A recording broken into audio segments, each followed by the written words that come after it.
Alex Carter was not born a criminal, and no one who knew him in his early years would have imagined the path his life would eventually take. He grew up in a quiet, working-class neighborhood where families minded their own business, and emotions were rarely discussed. His father was a stern, distant man who believed silence was strength, while his mother battled long periods of depression that kept her emotionally unavailable. As a child, Alex learned quickly that expressing feelings brought no comfort, so he stopped trying. He became observant, reserved, and inwardly detached, learning to exist without being noticed. At school, Alex was intelligent, but socially invisible. Teachers noted his potential, but also his lack of engagement. He had no close friends, no strong emotional connections, and no sense of belonging. While others learned how to deal with anger, rejection, and failure, Alex simply absorbed those feelings and buried them. Over time, that emotional isolation hardened into numbness. He didn't feel happy, but he didn't feel deeply sad either. He simply existed. As an adult, Alex's life followed a predictable, unremarkable routine. He worked as a low-level accounts assistant at a logistics company, a job that demanded precision but offered no recognition. His days blurred together, waking up alone, commuting in silence, working without interaction, and returning to an empty apartment. He had no romantic relationships, no meaningful friendships, and no ambitions that excited him. What troubled him most was not failure, but the belief that his life had no significance. He felt invisible, replaceable, and utterly forgettable. That belief slowly began to consume him. Everything shifted when money went missing from company accounts. An internal investigation began, and suspicion quietly settled on Alex. He wasn't confronted directly at first, but he noticed the changed coworkers avoiding him, supervisors watching him closely, whispered conversations stopping when he entered a room. Eventually he was suspended pending investigation, though no solid evidence existed.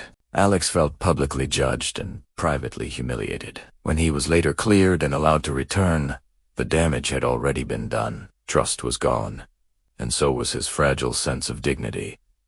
That incident ignited something dark inside him. He felt betrayed not just by his workplace, but by society itself. In his mind, the world had confirmed what he always feared, that he did not matter, that it was easy to blame him because no one cared enough to defend him. Instead of seeking help or speaking out, Alex withdrew further. He spent long nights online, reading about crimes, criminal psychology, and infamous cases. He became fascinated by how criminals were studied, discussed, remembered. The more he read, the more he noticed a disturbing pattern. Criminals, unlike ordinary people, were seen, analyzed, and never ignored.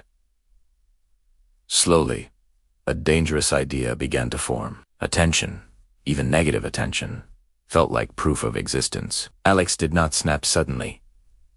There was no explosive moment of rage. His transformation was gradual, calculated, and chillingly quiet. He began to believe that society respected power more than morality, and fear more than kindness. In his mind, committing a crime was not just about violence, it was about control, recognition, and finally being impossible to overlook. The person he targeted was someone from work, a man Alex believed had silently supported the accusation against him.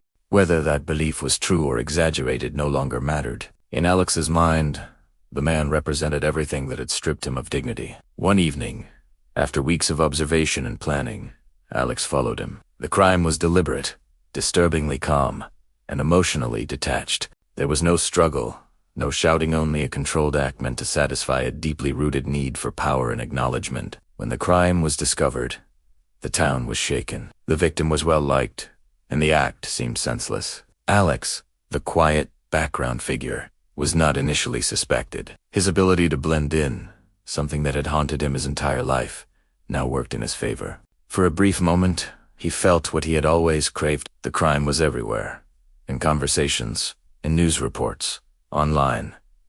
People cared. People paid attention. But Alex made a critical mistake. His need to be recognized did not end with the act itself. Unable to resist, he began following discussions about the crime online, eventually posting anonymous comments that revealed details only the perpetrator could know.